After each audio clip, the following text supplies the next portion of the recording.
Shalom, saudara-saudari yang dikasihi Tuhan Yesus Kristus. Perkenankanlah kami, para pelayan jemaat, menyampaikan kepada Bapak, Ibu, saudara dan saudari, damai sejahtera dari Tuhan Allah kita menyertai saudara. Kiranya pada minggu ini, minggu pertama setelah Epifanias, Tuhan boleh memberkati kita seperti halnya kita diberkati di tahun-tahun sebelumnya. Akhirnya, marilah kita satukan hati dan jiwa kita untuk memulai ibadah persembahan kepada Tuhan kita saat teduh.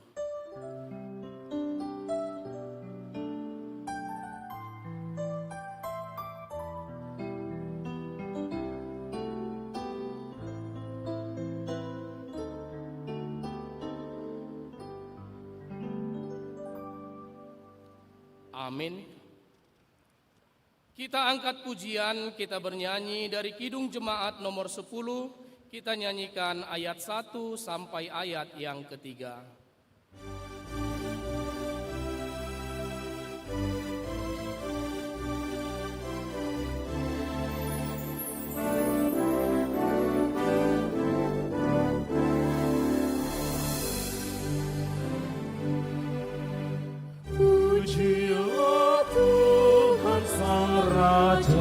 Yang Maha Mulia, segenap hati dan jiwaku pujilah Dia. Datang berkah, berilah musikmu berkah, angkatlah puji-puji.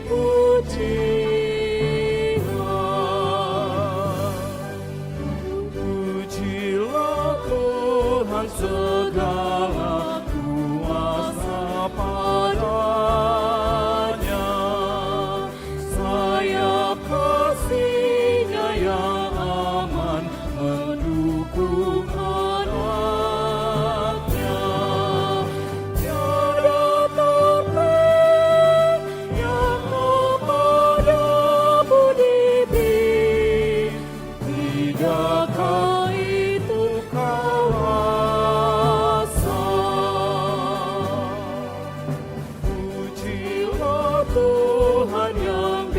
sejak mengubah tubuhmu dalam kasih-Nya seluruh hidupku tertuntun. Tapi bukan berulang kali Engkau oleh sayap-Nya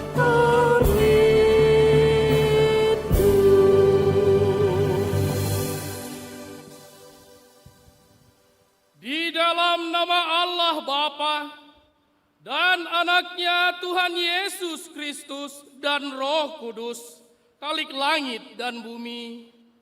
Amin. Bangkitlah menjadi teranglah, sebab terangmu datang dan kemuliaan Tuhan terbit atasmu. Haleluya. Haleluya, haleluya, haleluya.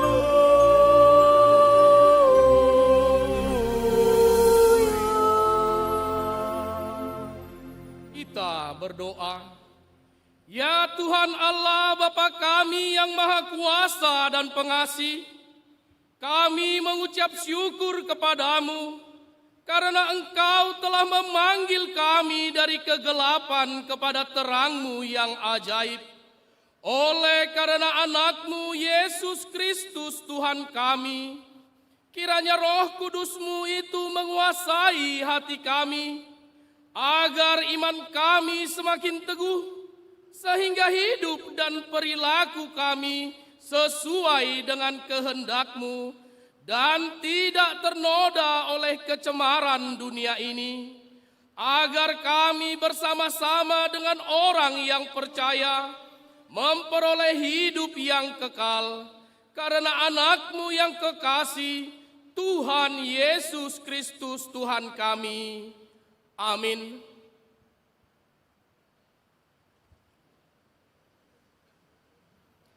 Kita angkat pujian, kita bernyanyi dari Kidung Jemaat nomor 280, kita nyanyikan ayat 1 sampai ayat yang ketiga.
Marilah kita mendengar firman Tuhan sebagai pendahuluan khotbah pada minggu pertama setelah Epifanias hari ini, yang tertulis di dalam Kisah Para Rasul 10 ayat 34 sampai 43.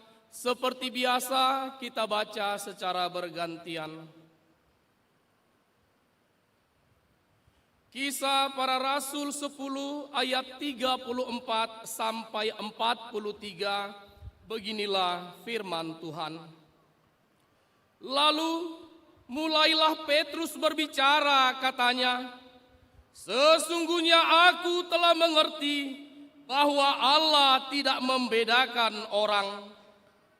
Setiap orang dari Dari bangsa bangsa manapun yang takut akan Dia dan yang mengamalkan kebenaran berkenan kepadanya. Itulah firman yang ia suruh sampaikan kepada orang-orang Israel, yaitu firman yang memberitakan damai sejahtera oleh Yesus Kristus, yang adalah Tuhan dari semua orang. Kamu tahu tentang segala sesuatu yang terjadi di seluruh tanah Yehuda, mulai dari Galilea sesudah baptisan yang diberitakan oleh Yohanes, Yaitu tentang Yesus dari Nazaret, bagaimana Allah mengurapi dia dengan Roh Kudus dan kuat kuasa. Dia yang berjalan berkeliling sambil berbuat baik dan menyembuhkan semua orang yang dikuasai iblis, sebab Allah menyertai dia. dan kami adalah saksi dari segala sesuatu yang diperbuatnya di tanah Yudea maupun di Yerusalem. Dan mereka telah membunuh dia dan menggantung dia pada kayu salib. Yesus itu telah dibangkitkan Allah pada hari yang ketiga, dan Allah berkenan bahwa ia menampakkan diri. Bukan kepada seluruh bangsa, tetapi kepada saksi-saksi yang sebelumnya telah ditunjuk oleh Allah, yaitu kepada kami yang telah makan dan minum bersama-sama dengan Dia setelah Ia bangkit dari antara orang mati. Dan ia telah menugaskan kami memberitakan kepada seluruh bangsa dan bersaksi bahwa dialah yang ditentukan Allah menjadi hakim atas orang-orang hidup dan orang-orang mati. Tentang Dialah semua nabi bersaksi bahwa barang siapa percaya kepadanya, ia akan mendapat pengampunan dosa oleh karena namanya. Sampai sedemikianlah pembacaan firman Tuhan. Yang berbahagia ialah mereka yang mendengar firman Allah, yang menghayati serta mengamalkannya. Amin.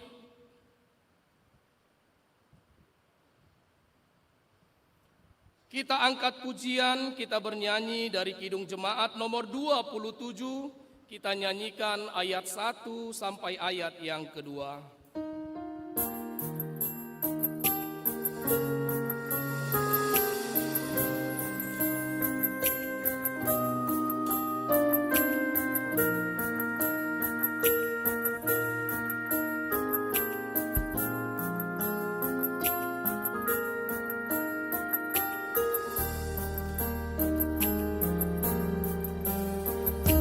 Meski tak hayang diriku,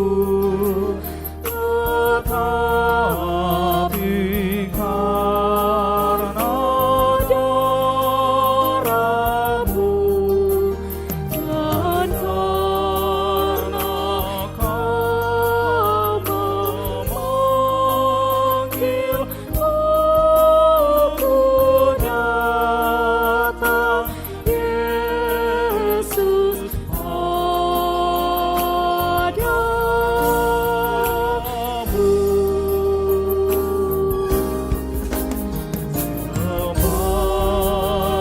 jiwaku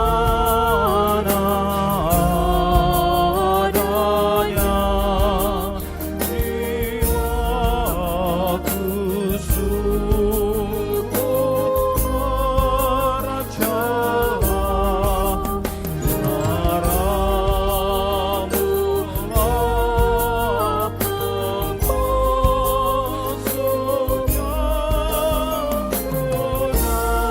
datang, Tuhan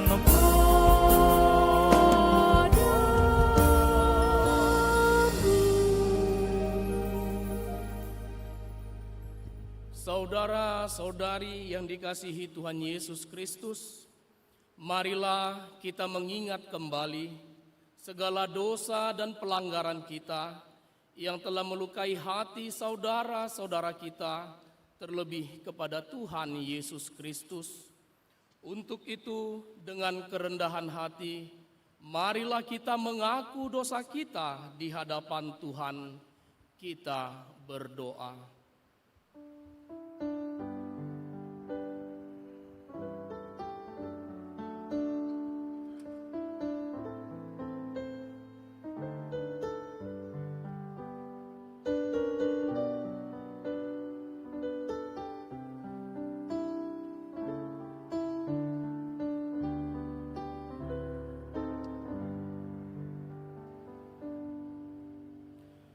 Ya Allah, Bapa kami yang di surga, Tuhan yang Maha Kuasa dan Pengasih, kami bersyukur kepadamu karena kasih setiamu kekal selama-lamanya.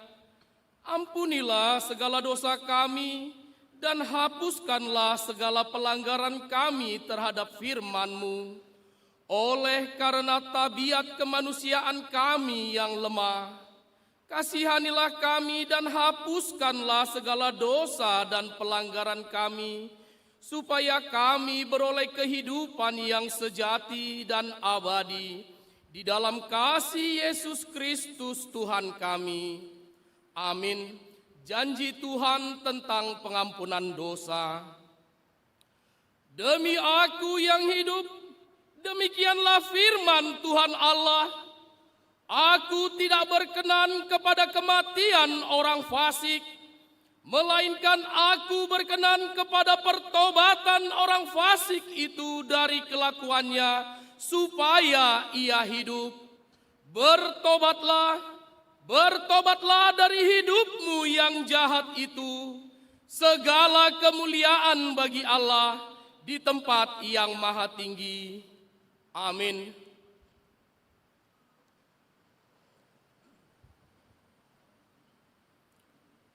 Kita angkat pujian, kita bernyanyi karya terbesar.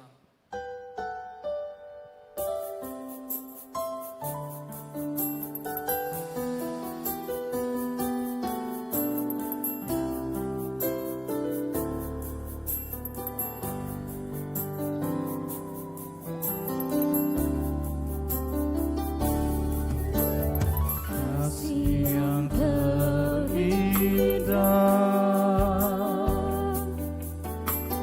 hati yang mulia, hanya ku temukan di dalam-Mu, Yesusku. Pujian dari hatiku selalu di setiap waktuku, tiada pernah berubah kasih-Mu.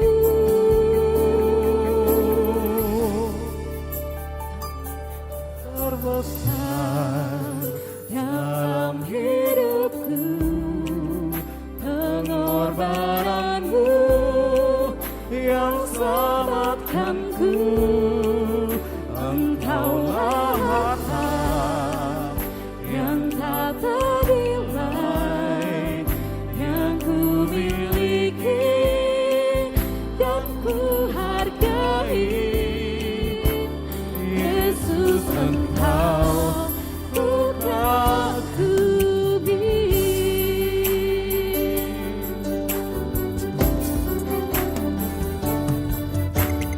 kasih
Engkaulah harta yang tak ternilai yang ku miliki dan ku hargai. Yesus, Engkau bukan ku beli. Ku kan ku beli.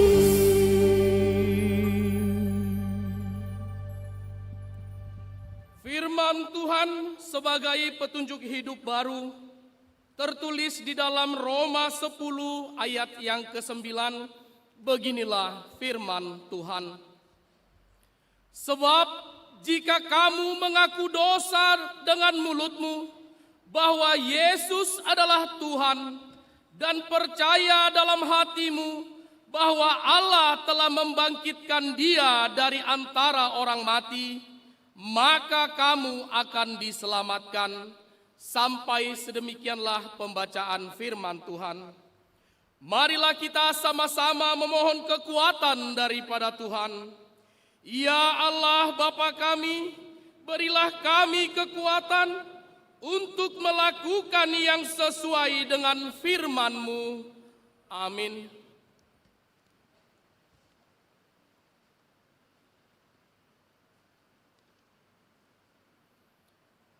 Kita angkat pujian, kita bernyanyi dari Kidung Jemaat nomor 427.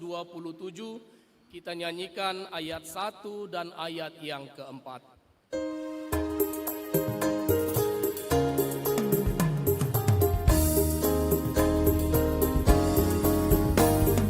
Suka menuturkan cerita mulia, cerita Tuhan Yesus dan cita kasih-Nya.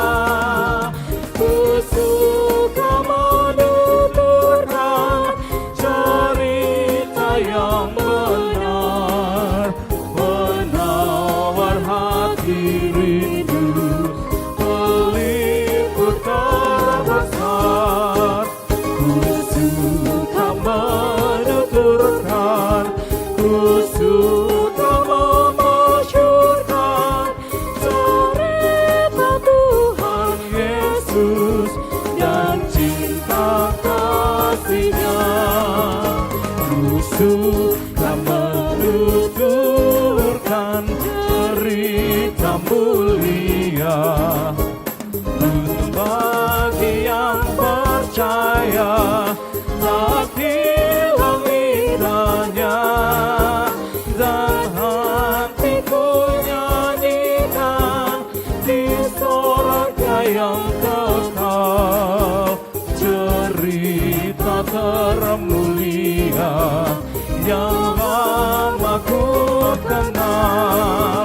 Ku suka menuturkan, ku suka memasyurkan cerita Tuhan Yesus dan cinta kasih-Nya.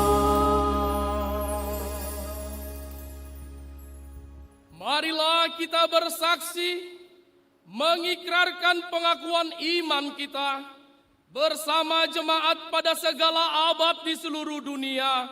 Kita bersama-sama mengucapkannya.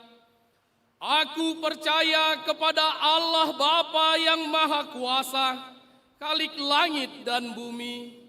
Aku percaya kepada Yesus Kristus, Anak-Nya yang tunggal Tuhan kita, yang dikandung daripada Roh Kudus, lahir dari anak darah Maria, yang menderita di bawah pemerintahan Pontius Pilatus, disalibkan, mati dan dikuburkan, turun ke dalam kerajaan maut, pada hari yang ketiga, bangkit pula dari antara orang mati, naik ke surga, duduk di sebelah kanan Allah Bapa yang Maha Kuasa, dan akan datang dari sana untuk menghakimi orang yang hidup dan yang mati. Aku percaya kepada Roh Kudus, gereja yang kudus dan am, persekutuan orang kudus, pengampunan dosa, kebangkitan daging, dan hidup yang kekal. Amin.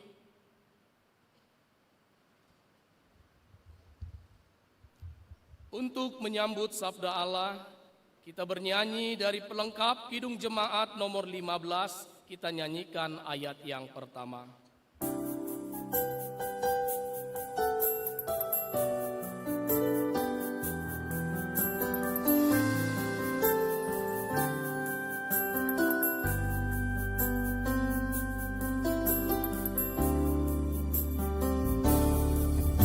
Siapkan hatiku Tuhan menyambut firman-Mu saat ini. Aku sujud menyembah Engkau dalam hadirat-Mu saat ini. Curahkanlah pengurapan-Mu kepada umat-Mu saat ini. Ku siapkan hatiku Tuhan mendengar firman-Mu.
Benarlah Tuhan bahwa firman-Mu tiada berubah, dari dulu kekal untuk selama-lamanya. Karena itu kami mohon Tuhan berfirman-Lah atas kami. Sebab kuasa Tuhan dan penyertaan Tuhan tidak pernah berubah atas kehidupan kami hari ini, esok, dan sampai selamanya.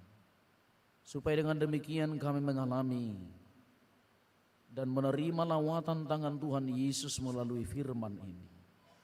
Kami diubahkan untuk menjadi seperti yang Tuhan inginkan. Dalam nama Tuhan Yesus kami berdoa. Amin. Shalom bagi kita semua. Karena masih kondisi tahun baru, izinkan saya menyapa saudara-saudara. Selamat tahun baru. Bapak Ibu bawaannya agak lemas, mungkin sudah habis kembang layang atau kue tahun baru, makanya agak lemas sedikit sapaannya begitu. Firman Tuhan yang menyapa kita, memberikan kesegaran iman bagi kita pada hari ini, di malam ini, tertulis dalam Yesaya pasal yang ke-42, ayat yang pertama sampai dengan ayat yang ke-9. Saya akan baca untuk kita semua. Di bawah perikop hamba Tuhan. Lihat, itu hambaku yang kupegang, orang pilihanku yang kepadanya aku berkenan. Aku telah menaruh rohku ke atasnya, supaya ia menyatakan hukum kepada bangsa-bangsa. Ia tidak akan berteriak atau menyeringkan suara, atau memperdengarkan suara di jalan. Bulu yang patah terkulai tidak akan diputuskannya, dan sumbu yang pudar nyalanya tidak akan dipadamkannya. Tetapi dengan setia ia akan menyatakan hukum. Ia sendiri tidak akan menyadari, tidak akan menjadi pudar, dan tidak akan patah terkulai sampai ia menegakkan hukum di bumi. Segala pulau mengharapkan pengajarannya.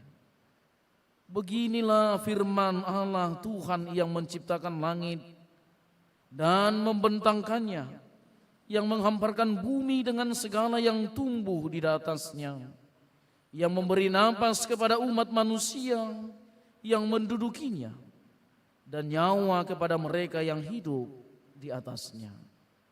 Aku ini, Tuhan, telah memanggil engkau untuk masuk penyelamatan, telah memegang tanganmu, aku telah membentuk engkau dan memberi engkau menjadi perjanjian bagi umat manusia, menjadi terang untuk bangsa-bangsa, untuk membuka mata yang buta, untuk mengeluarkan orang hukuman dari tempat tahanan dan mengeluarkan orang-orang yang duduk dalam gelap dari rumah penjara. Aku ini Tuhan, itulah namaku. Aku tidak akan memberikan kemuliaanku kepada yang lain atau kemasyuranku kepada patung. Nubuat-nubuat yang dahulu sekarang sudah menjadi kenyataan. Hal-hal yang baru hendak ku beritahukan sebelum hal-hal itu muncul. Aku mengabarkannya kepadamu. Demikian pembacaan firman Tuhan. Saudara yang dikasihi dalam Tuhan Yesus Kristus, tema kita dengan nama minggu kita sangat mengalami sinkronisasi, di mana nama minggu kita adalah Minggu Epifania, yang berarti penyataan dan penyingkapan. Penyataan dan penyingkapan dalam teks ini kita menemukan bahwa tema khotbah kita adalah Allah menyatakan keselamatan, atau bisa Allah menyingkapkan keselamatan. Kalau kita melihat dari etimologi katanya, Allah menyatakan keselamatan itu berarti bahwa Allah yang aktif, Allah yang melakukan, atau Allah yang berperan serta, yang bertindak melakukan penyelamatan itu. Sedangkan kita menanti penyelamatan itu. Sehingga Allah menyatakan keselamatan, itu bisa kita maknai bahwa keselamatan itu bukan lahir dari kita, bukan karena perbuatan kita, bukan karena kepiawaian atau prestasi yang kita miliki, namun karena Tuhan yang menyatakannya, karena Tuhan yang bertindak. Itu makanya di Minggu Epifania ini yang berlatar belakang dari perayaan terhadap kelahiran Kristus di masa Epifanias ini, yaitu perayaan yang dikontekstualisasikan untuk menggantikan perayaan-perayaan yang bersifat primitif dan bersifat sinkritisme pada saat itu, yaitu tanggal 6 Januari yang diyakini hari lahirnya Dewa Aion di sekitar Sungai Nil, lalu digantikanlah itu dengan perayaan kelahiran Kristus. Pada saat itu mereka menempatkan bahwa tanggal 6 Januari itu menjadi perayaan untuk kelahiran Kristus di Gereja Ortodoks Timur atau Gereja Roma pada saat itu, Bapak Ibu yang dikasihi dalam Tuhan Yesus Kristus.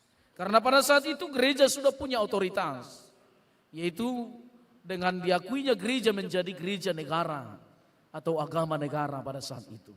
Sehingga mereka mengambil otoritas, mengambil kesimpulan untuk menggantikan perayaan atau penghormatan, pemujaan kepada Dewa Aion digantikan kepada Yesus Kristus, supaya penyembahan itu tidak terkontaminasi, atau penyembahan kita itu, keagamaan pada saat itu tidak mengalami percampuran dengan agama-agama ataupun penyembahan yang lain. Lalu dalam perayaan Epifania itu dinyatakan bahwa itu adalah kasih Allah Itu makanya di dalam Minggu Epifania, kalau di gereja-gereja timur mereka memberi simbol dengan air. Air itu melambangkan bahwa mengingatkan mereka tentang baptisan sebagai keselamatan. Dan yang kedua, mengingatkan mereka tentang Yesus yang dibaptis di Sungai Jordan, di mana disingkapkanlah di sana penyelamatan itu. Dan keilahian Allah yang Trinitas disingkapkan melalui penyataan di Sungai Jordan dalam pembaptisan Yesus Kristus. Kita melihat di sana ada 3 hadir, di mana Allah hadir mengatakan kepada Yesus Kristus yang kita pahami bahwa Yesus adalah Allah yang seutuhnya adalah manusia atau Allah yang mengambil rupa menjadi manusia. Kita memahami itu. Lalu disingkapkanlah itu di sana dengan perkataan, inilah anakku yang kukasihi, kepadanya lah aku berkenan. Lalu datang Roh Kudus dalam simbol merpati, singgap di pundak Yesus yang mengatakan, dan dari situ kita melihat bahwa ketrinitatisan Allah itu disingkapkan dalam suasana atau dalam kondisi itu. Lalu saudara yang dikasihi dalam Tuhan Yesus Kristus, kita melihat dalam hal tadi, ketika itu diingatkan, maka kita melihat ini, Allah sedang menyingkapkan atau Allah yang menyatakan Anda bertindak melakukan penyelamatan itu.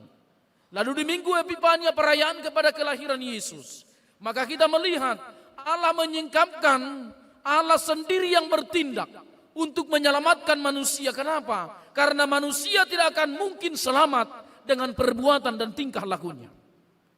Itu makanya Paulus mencatatkan dalam kitab Roma, sebab manusia telah kehilangan kemuliaan Allah. Manusia telah berdosa. Sebab manusia telah berdosa dan kehilangan kemuliaan Allah. Lalu disingkapkan kembali dalam Efesus 2 ayat 8 sampai 9. Sebab kamu diselamatkan bukan karena kekuatanmu, bukan karena perbuatanmu. Itu adalah kasih karunia, pemberian yang cuma-cuma. Itu bukan hasil upaya dan jerih payahnya. Lalu itu menjadi sinkron dengan khotbah kita ini bahwa Allah sendiri yang bertindak. Itu makanya dia mengambil rupa menjadi manusia, karena dia melihat manusia itu tidak akan mungkin selamat dengan perbuatannya, dengan kepatuhannya kepada hukum Taurat yang 623 pasal itu.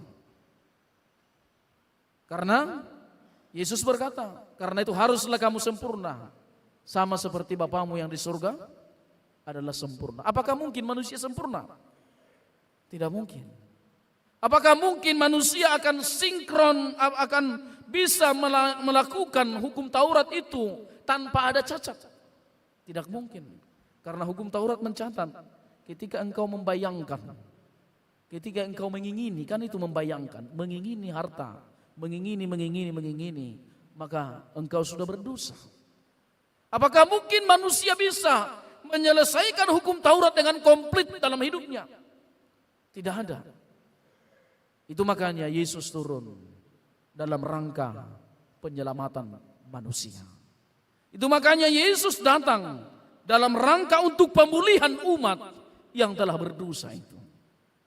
Lalu Bapak Ibu yang dikasihi dalam Tuhan Yesus Kristus, kita melihat kembali kepada teks khotbah kita ini. Kita melihat ini, lihatlah hambaku yang kupegang, orang pilihanku kepadanya aku berkenan, aku telah menaruh rohku ke atasnya. Dari dulunya pun sebenarnya Allah sudah merancang keselamatan itu dengan tindakannya. Ketika bangsa Israel masuk dalam pembuangan, mulai dari pembuangan di Mesir, Allah yang bertindak melalui Musa untuk menyelamatkan mereka. Lalu ketika masuk dalam pembuangan Babilonia, di dalam kerajaan Raja Asyur dalam teks kita ini, Allah juga nanti yang bertindak melalui raja yang akan menyelamatkan mereka. Itu yang dilakukan oleh Allah. Sehingga di sini dikatakan, lihatlah hambaku yang kupegang, orang pilihanku, kepadanya aku berkenan. Bapak Ibu yang dikasihi, Israel itu bukan bangsa yang baik, bukanlah bangsa yang taat, bukanlah bangsa yang setia kepada Tuhan. Kalau kita baca nanti dalam Yesaya pasal yang pertama, di situ disingkapkan borok. atau dosa-dosa bangsa Israel. Di mana mereka menjadi bangsa yang tidak setia, di mana mereka menyembah Tuhan di dalam bait suci, tetapi juga mereka melakukan ketidakadilan, kebodohan, perampasan dan perampokan kepada orang-orang yang tidak berdaya. Itu kita bisa baca di sana, bagaimana Allah menjingkapkan kebobrokan mereka.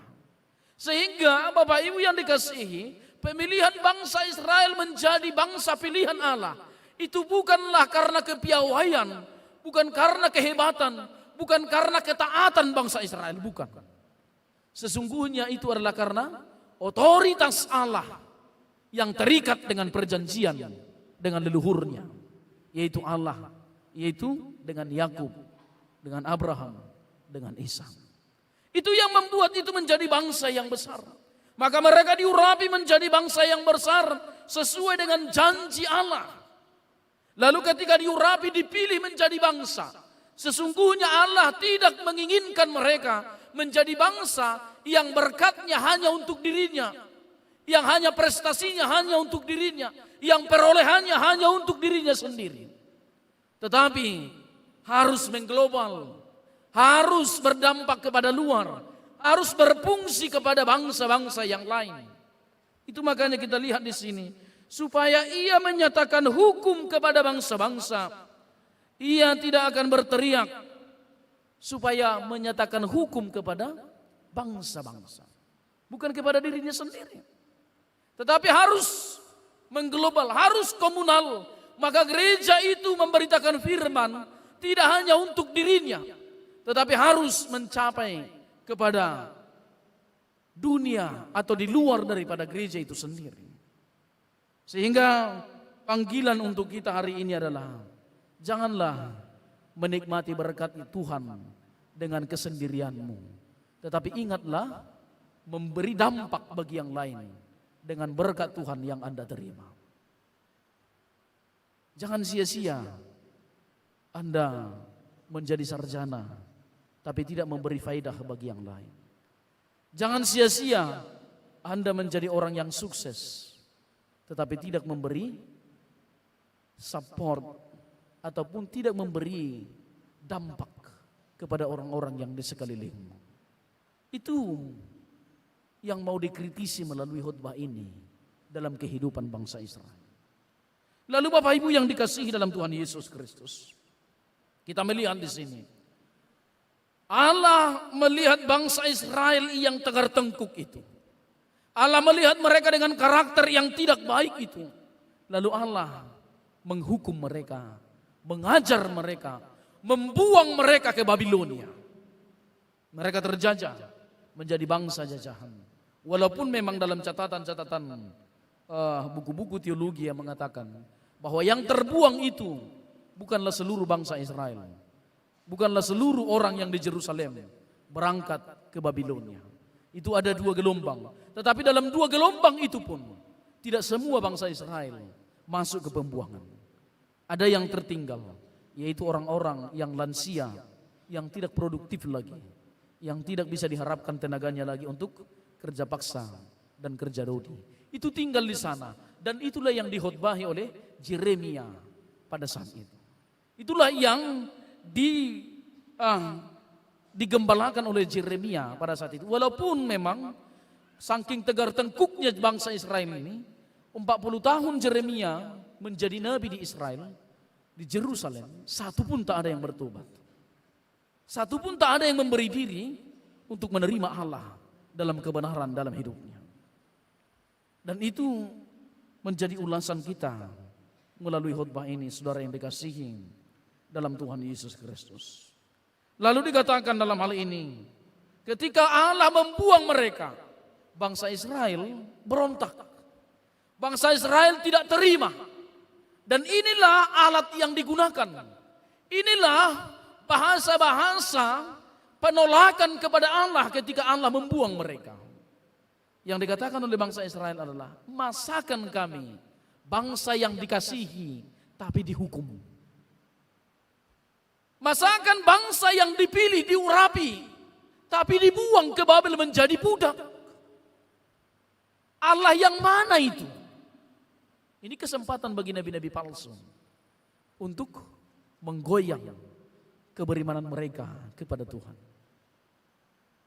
Padahal Allah dalam kitab Amsal pasal yang ketiga ayat yang ke-12 Allah berfirman, dikatakan di sana, sebab Allah akan menghajar orang yang dikasihinya. Menghajar itu, menghajar artinya kalau bahasa Batak memisang gitu. Allah akan senantiasa mengingatkan, menegur orang yang dikasihinya supaya apa? Supaya tidak jatuh ke dalam maut dan kematian, supaya tidak berjalan dalam kegelapan, supaya tidak berjalan dalam ketidakpastian.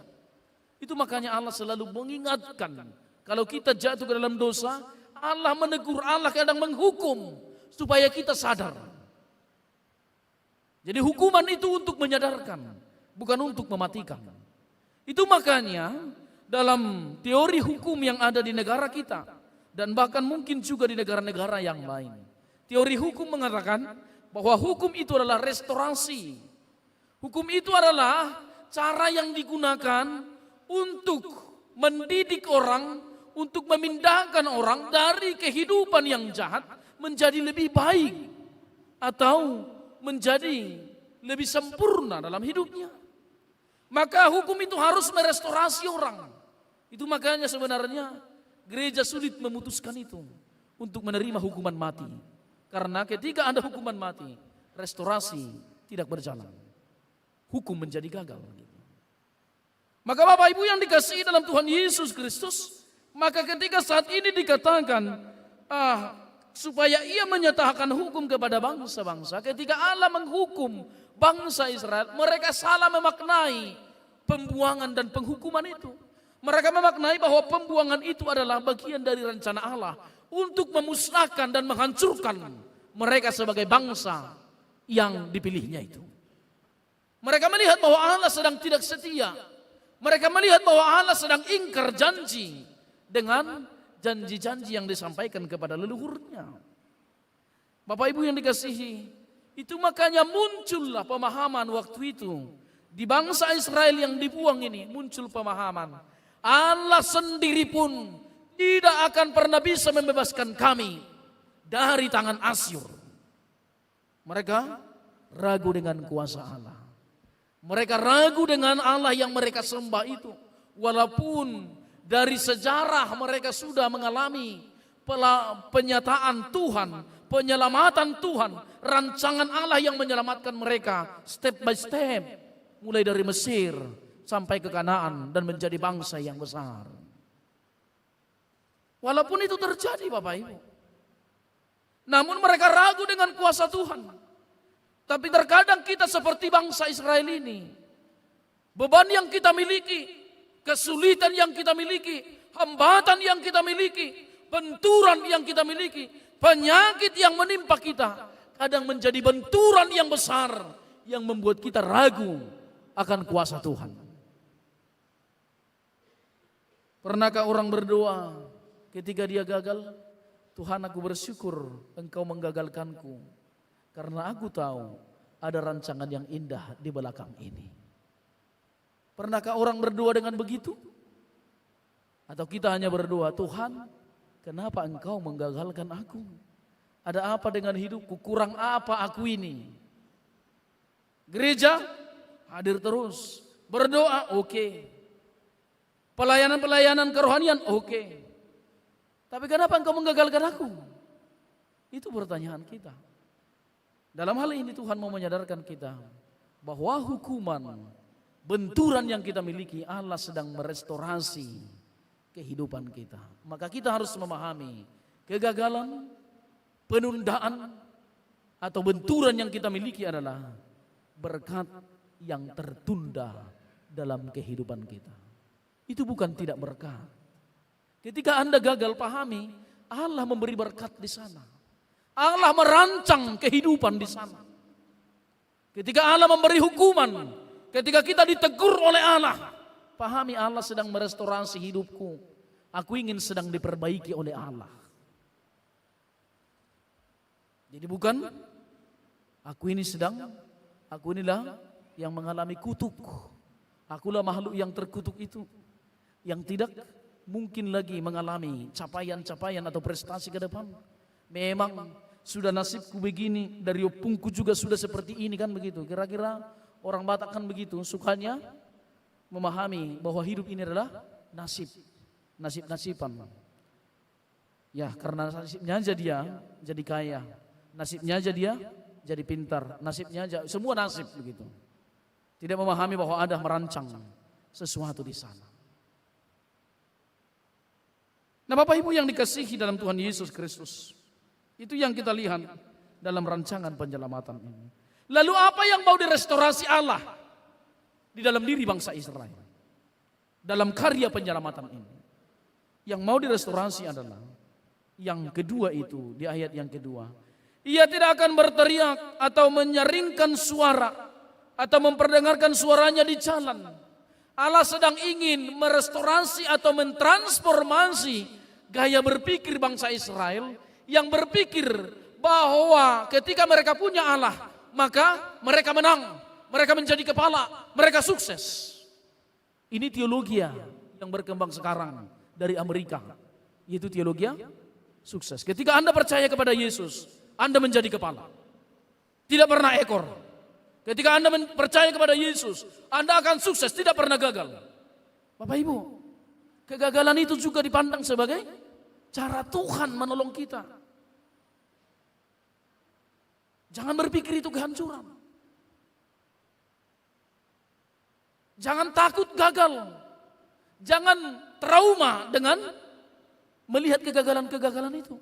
Tetapi pakai itu untuk melihat ada rencana Allah di sana. Sehingga kita tidak hanya mengejar sukses, berkat. Ketika tidak diberkati, akhirnya tidak ke gereja. Ketika kita tidak diberkati, ketika kita tidak sukses, ketika kita mengalami hambatan, kita melihat bahwa kita tidak mendapatkannya, akhirnya kita mundur dari keberimanan kita. Kita change dari gereja. Bapak Ibu yang dikasihi dalam Tuhan Yesus Kristus, itu yang kita lihat. Lalu apa yang direstorasinya? Yang mau kita ambil dari pemahaman ini adalah ia tidak akan berteriak.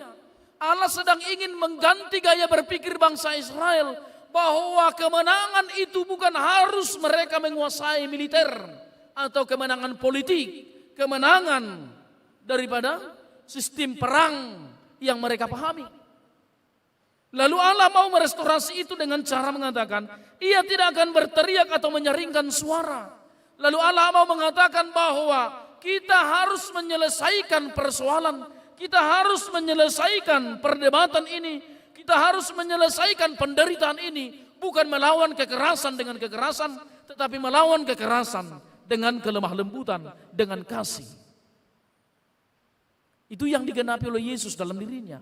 Sehingga ketika dia datang, ketika Yesus hadir di dunia ini, dia tidak melawan ketika dia dihukum. Dia tidak memberontak ketika dia dipukul. Bahkan dia menyembuhkan telinga orang yang mau menangkap dia, yang dipotong oleh Petrus. Lalu itu yang mau diubah oleh Yesus.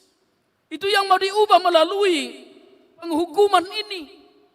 Apa itu Bapak Ibu? Dalam perjanjian lama, dalam kitab Keluaran, kitab Ulangan mencatatkan bahwa mata ganti mata, gigi ganti gigi, darah ganti darah. Itu yang terjadi di perjanjian lama. Lalu kitab Yesaya ini mau mengubah itu supaya bukan demikian. Kalau Anda diperangi bukan memerangi, tetapi kalau Anda diperangi Anda mengasihi. Kalau Anda dibenci, Anda dimaki, Anda memberkati. Itu yang mau diharapkan dalam kitab Yesaya. Dalam perkataan tadi, tidak berteriak atau menyaringkan suara, atau memperdengarkan suaranya di jalan. Jadi kemenangan mereka diharapkan bukan kemenangan militer, tapi kemenangan spiritual, berjalan bersama dengan Tuhan.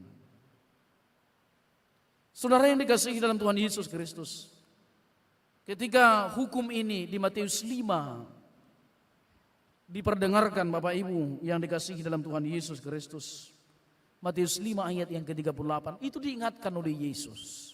Makanya saya bilang tadi ini digenapi dalam diri Yesus. Kamu telah mendengar firman, mata ganti mata, gigi ganti gigi.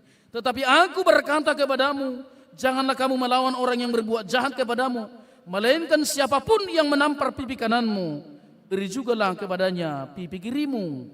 Lalu dikatakan, tetapi aku berkata kepadamu, kasihilah musuhmu dan berdoalah bagi yang menganiaya kamu. Bapak Ibu yang dikasihi dalam Tuhan Yesus Kristus, inilah moral tertinggi dalam Alkitab kita. Kita tidak membenci orang, tetapi kita membenci kejahatannya. Kita tidak membenci orang, tetapi kita membenci perangai dan dosanya. Sehingga kebencian kita tidak subjektif. Kemarahan kita tidak subjektif. Kita yang mau perangi bukan orangnya, tapi karakter dan dosanya. Itu yang mau kita perangi melalui firman Allah. Supaya kita tidak mengalami kontradiksi yang berat ketika melakukan pendekatan-pendekatan dan mengabarkan keselamatan itu kepada mereka. Bapak Ibu yang dikasihi dalam Tuhan Yesus Kristus, yang berikut kita melihat dalam kitab Yesaya yang mau disampaikan oleh Tuhan. Ia buluh yang patah terkulai tidak akan diputuskannya, dan sumbu yang pudar nyalanya tidak akan dipadamkannya, tetapi dengan setia ia akan menyatakan hukum. Bapak Ibu, kalau karena dosa kita kembali kepada yang tadi. Kalau karena dosa kita tidak akan mungkin kita diselamatkan. Lalu bangsa Israel juga berpikir demikian. Kami ini adalah bangsa yang kecil, tidak akan mungkin diselamatkan. Lalu kita juga kerap jatuh ke dalam pemahaman ini. Ketika kita jatuh ke dalam dosa, kita kerap juga berpikir, dosa saya terlalu besar. Saya tidak mungkin lagi diselamatkan oleh Tuhan. Lalu firman ini datang, ya buluh yang patah terkulai tidak akan diputuskannya.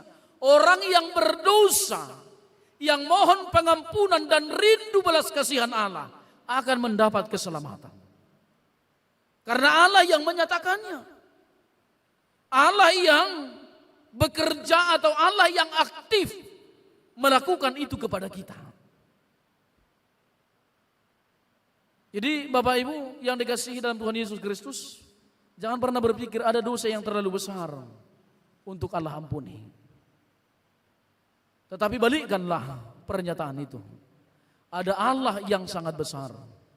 Ada kasih Allah yang lebih besar, yang melampaui dosa yang terbesar yang kumiliki ketika aku datang kepada pengampunan. Bapak Ibu Saudara yang dikasihi dalam Tuhan Yesus Kristus, lalu dikatakan ia sendiri tidak menjadi pudar dan tidak akan pernah terkulai sampai ia menegakkan hukum di bumi. Segala pulau mengharapkan pengacaranya. Inilah yang digenapi di dalam diri Yesus Kristus. Sehingga keselamatan itu bukan hanya kepada bangsa Israel. Pengajaran tentang keselamatan, tentang hidup keberimanan itu, tentang moral yang sesungguhnya, bukan lagi hanya sekedar di bangsa Israel, tapi mencakup kepada seluruh dunia, mencakup kepada bangsa-bangsa. Sehingga penyelamatan itu, karya penyelamatan Allah, tidak hanya untuk manusia saja, dan tidak hanya untuk bangsa Israel saja, tapi ke seluruh dunia ini.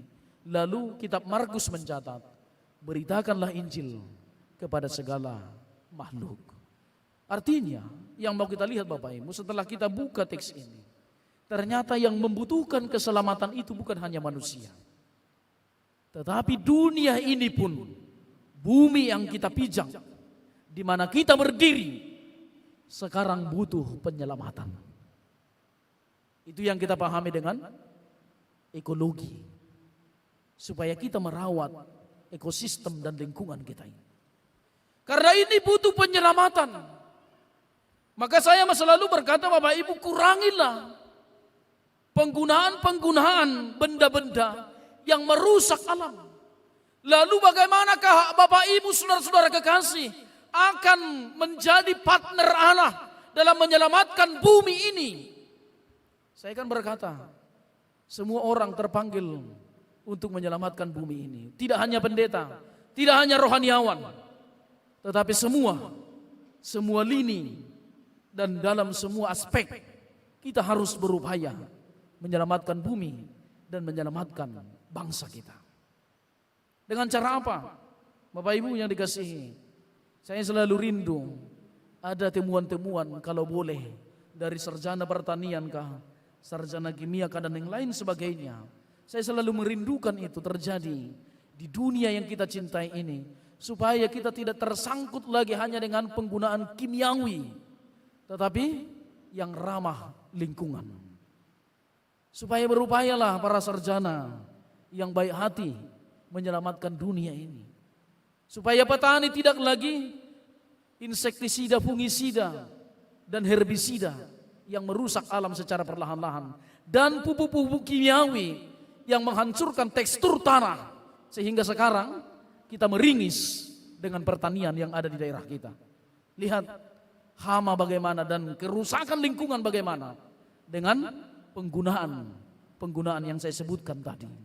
Cobalah, dengan begitu Anda berpartisipasi menyelamatkan dunia.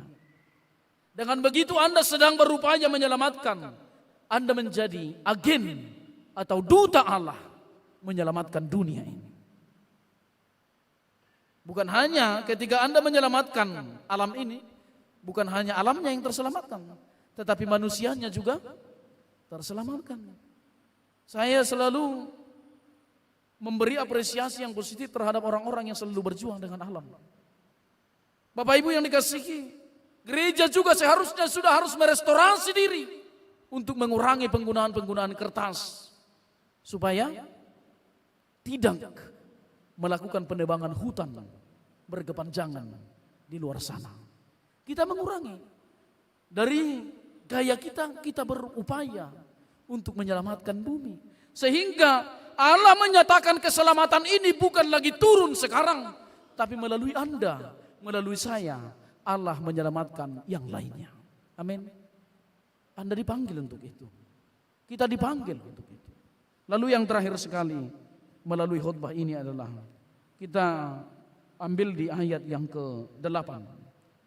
Aku ini Tuhan Allah, aku ini Tuhan, itu namaku. Aku tidak akan memberikan kemuliaanku kepada yang lain atau kemasyuranku kepada patung. Allah tidak akan pernah ingin dan tidak akan pernah setuju dirinya digantikan. Karena hari ini kita sedang di era digital, di era teknologi ini. Terkadang Allah sudah digantikan dengan digitalisasi. Allah sudah digantikan dengan teknologi yang kita miliki. Sekarang orang lebih percaya teknologi daripada Alkitab. Sekarang orang lebih percaya dengan teori yang dikatakan oleh Hans Kung daripada teori Alkitab dalam penciptaan. Yang mengatakan bahwa manusia ini berasal dari partikel-partikel hidup, ledakan gas yang terjadi di jutaan-jutaan tahun yang lalu. Kita lebih percaya itu karena digunakan rasionalistis. Kita sedang ragu dengan Tuhan, dengan penciptaan itu. Padahal Tuhan mengatakan dalam ayat yang ke-6, ayat yang ke-7, ayat yang ke-6 itu, aku Tuhan telah memanggil engkau, membentuk engkau menjadi perjanjian. Lalu dikatakan di ayat yang ke-7, membuka matamu, aku Tuhan itu namaku yang tidak memberikan kemuliaanku. Di ayat yang ke-5, aku yang memberi napas bagi manusia yang mendudukinya, nyawa kepada mereka yang hidup. Tapi kita ragu bahwa Allah lah pemberi hidup. Bapak Ibu yang dikasihi dalam Tuhan Yesus Kristus, saya enggak tahu. Mari, saya mau ajak juga para dokter. Mari, jangan bayangkan bahwa dirimu lah yang menyelamatkan. Tapi Tuhanlah yang menyelamatkan orang yang sedang Anda tolong itu. Anda hanya sebagai duta Allah, perpanjangan tangan Allah untuk keselamatannya. Harus itu penempatannya. Jangan sampai kita melampaui, karena sayalah, maka dia hidup. Tapi karena Tuhanlah, dia hidup. Karena Tuhanlah dia selamat. Saya hanya alatnya. Bapak Ibu yang dikasihi dalam Tuhan Yesus Kristus, pergeseran ini terjadi. Kita sedang menggeser Allah dari kehidupan kita. Lalu sekarang di zaman sekarang ini, apakah kita hanya terpaut dengan pemberhalaan atau penyembahan kepada patung itu yang disebut dengan berhala itu? Apakah kita hanya berpemahaman itu hanya persoalan penyembahan kepada dukun-dukun, kepada arwah-arwah, kepada mistis? Tidak. Tetapi sekarang berhala modern sedang muncul. Kita lebih takut tidak punya uang daripada tidak punya Tuhan. Kita lebih takut tidak punya harta daripada tidak punya Tuhan. Ini sedang kita mengalami goncangan tentang itu. Maka harta menjadi berhala modern. Ketika Anda lebih sayang hartamu, lebih sayang jabatanmu daripada Tuhanmu, maka itu sedang menjadi berhala dalam kehidupan kita. Ada banyak orang takut hilang jabatannya karena memperjuangkan kebenaran di dalam Tuhan. Akhirnya berarti jabatannya itu, titelnya itu sudah menjadi berhala bagi dia. Jangan takut Bapak Ibu. Saya selalu tertarik dengan Pak Ahok, walaupun memang radikal ya. Dia selalu mengatakan, jabatan ini dari Tuhan. Kalau Tuhan memberi, Tuhan juga bisa mengambil.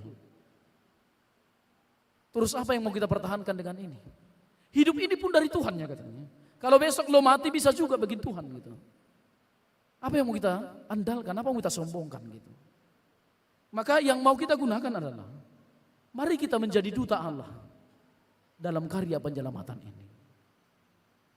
Lalu dalam hal ini kita diajak, marilah menjadi pembebas, bukan penjajah. Bangsa Israel ini diajak untuk membebaskan orang. Bebaskanlah yang buta supaya melihat, yang terkurung dari penjara. Lalu itu kehadiran Yesus. Dengan membuka kitab itu Yesus mengatakan, Roh Tuhan ada padaku, Ia sedang memberkati aku untuk memberitakan kabar baik bagi orang miskin, bagi orang yang menderita, bagi orang yang sakit, bagi orang yang buta supaya melihat, yang lumpuh supaya berjalan. Semua ini telah dibuka oleh Yesus. Tetapi mungkinkah Yesus hari ini datang lagi untuk kita? Tidak kan gitu. Tapi dalam diri Anda, melalui kita, disitulah Yesus datang untuk membuat orang yang buta menjadi celik matanya. Untuk menyelamatkan dunia yang sedang gundah gulana ini. Untuk menyelamatkan dunia yang penuh dengan keraguan ini. Itu yang diharamkan oleh Allah kepada kita Bapak Ibu. Anda menjadi duta-duta Allah. Jadi kita tidak dipanggil untuk asik dengan diri sendiri. Tapi kita bertanggung jawab atas keselamatan yang lain. Apa kata Tuhan dalam kitab Yehezkiel Bapak Ibu? Menutup khotbah ini. Dalam kitab Yehezkiel Tuhan mengatakan, jika ada seorang yang berdosa dan kamu melihat yang berdosa itu, lalu kamu tidak menegurnya dan dia mati dalam keberdosaannya, maka darahnya ditangguhkan kepadamu. Tetapi ketika engkau melihat orang yang berdosa, kau menegurnya dan dia tidak bertobat dan dia mati dalam keberdosaannya, engkau bebas dari murka dan hukuman Allah. Artinya Tuhan menuntut kita bertanggung jawab kepada yang lain. Kita harus memberi diri kepada yang lain dalam rangka penyelamatan umat dan penyelamatan dunia ini. Saudara yang dikasihi dalam Tuhan Yesus Kristus, selagi masih ada berhala, itu makanya di ayat yang ke-8 itu sangat menarik. Selagi masih ada berhala di dirimu, baik itu berhala yang modern, baik itu berhala yang masih sifatnya zaman dulu, penyembahan berhala, perdukunan dan lain sebagainya, selagi itu masih melekat dalam dirimu, ingatlah, karya penyelamatan Allah tidak akan pernah Anda nikmati dalam hidup Anda. Dan Anda tidak akan pernah mau menjadi agen penyelamatan di dunia ini sebagai panggilan Allah di tengah-tengah kehidupan kita. Karena itu Bapak Ibu yang dikasihi dalam Tuhan Yesus Kristus, firman ini kiranya meneguhkan kita. Dan saya senang ketika Eforus HKBP berani mengatakan selamatkan ekologi. Walaupun itu hanya sebagian kecil.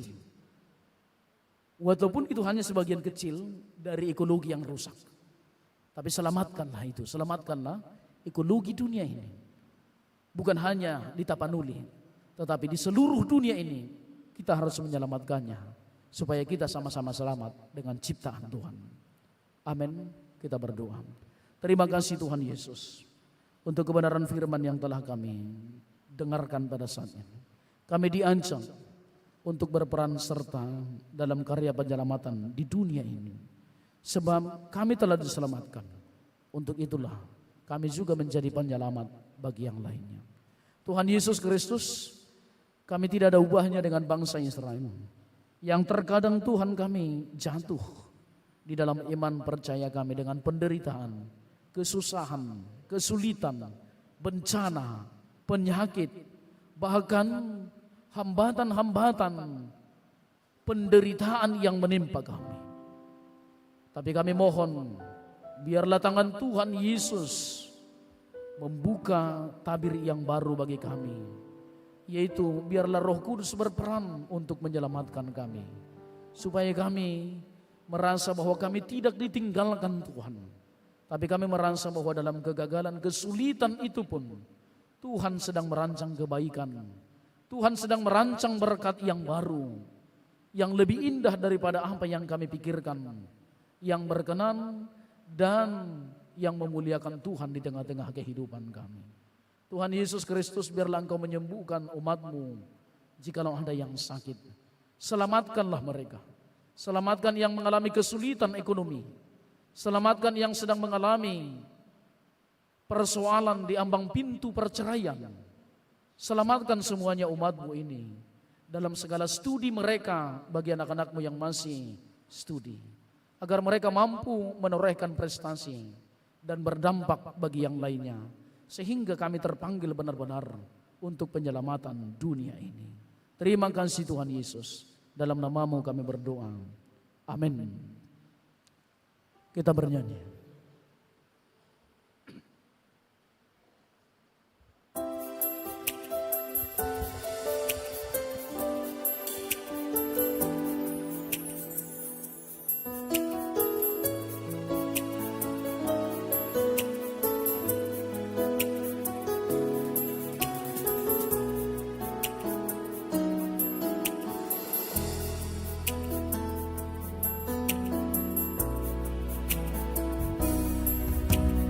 Tuhan, Kau sungguh besar, Karya-Mu sungguh ajaib. tiada hentinya, Ku mengagumi, sungguh Kau ajaib. Tuhan, Kau sungguh besar, karya-Mu sungguh ajaib, tiada artinya. Ku mengagumi, sungguh Kau ajaib. Ku mau selalu bersyukur kepadamu Tuhan, anugerah-Mu mempesonaku. Selalu dan selalu Kau angkat hatiku, Kau membuatku berharga di mata-Mu.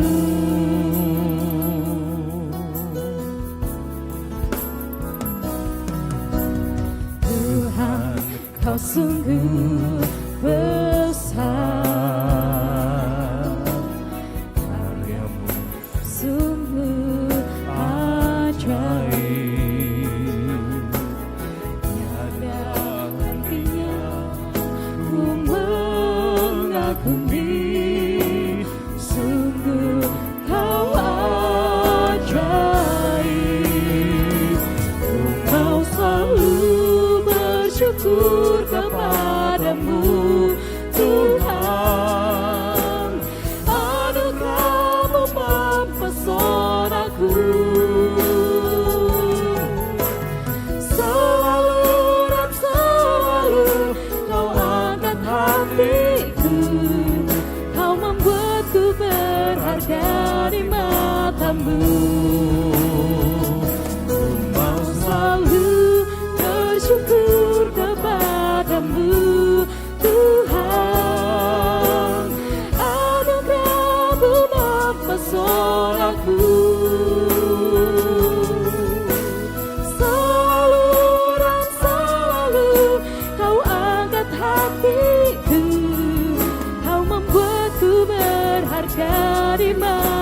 matamu.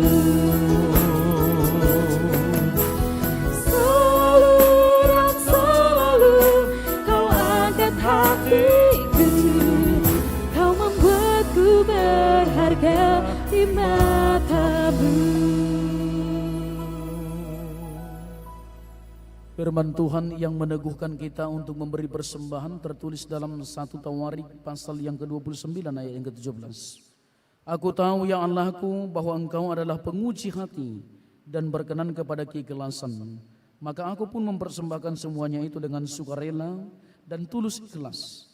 Dan sekarang umatmu yang hadir di sini telah kulihat memberikan persembahan sukarela kepadamu dengan sukacita. Demikian firman Tuhan, kita serahkan persembahan kita.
Jemaat diundang bangkit berdiri.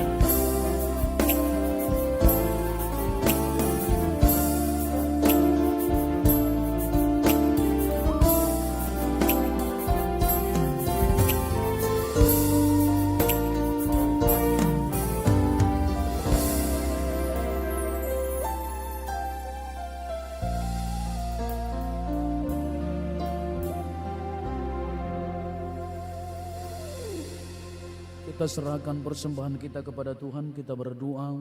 Ya Allah Bapa kami yang di surga, kami mengaku dengan setulus hati Engkaulah sumber segala berkat dan karunia.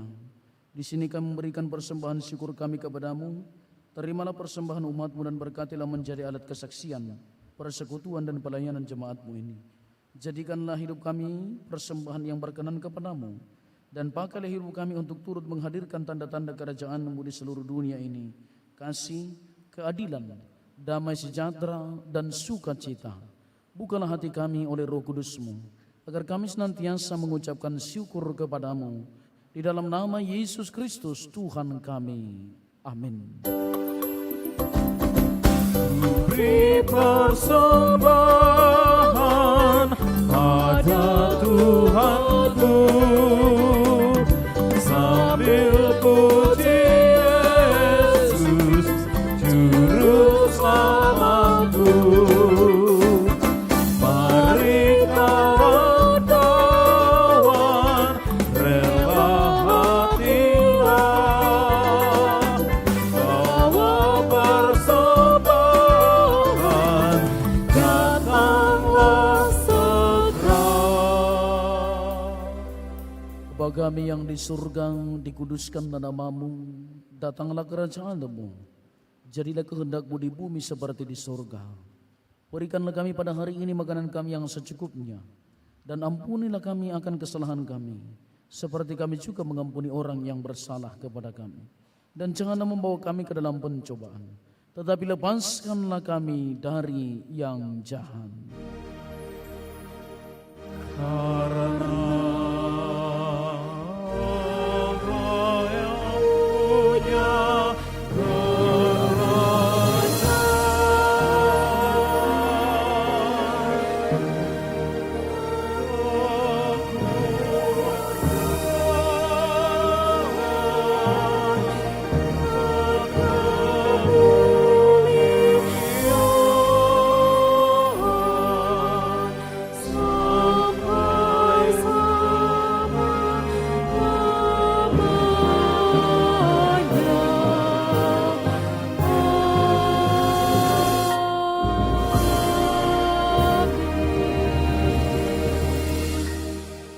Jemaat yang dikasihi Tuhan Yesus Kristus, terimalah berkat dari Tuhan Allah Bapa kita. Hiduplah di dalam karya penyelamatannya, dan pulanglah di dalam damai sejahtera. Tuhan memberkati engkau dan melindungi engkau. Tuhan menyinari engkau dengan wajahnya dan memberi engkau kasih karunia. Tuhan menghadapkan wajahnya kepadamu dan memberi engkau damai sejahtera.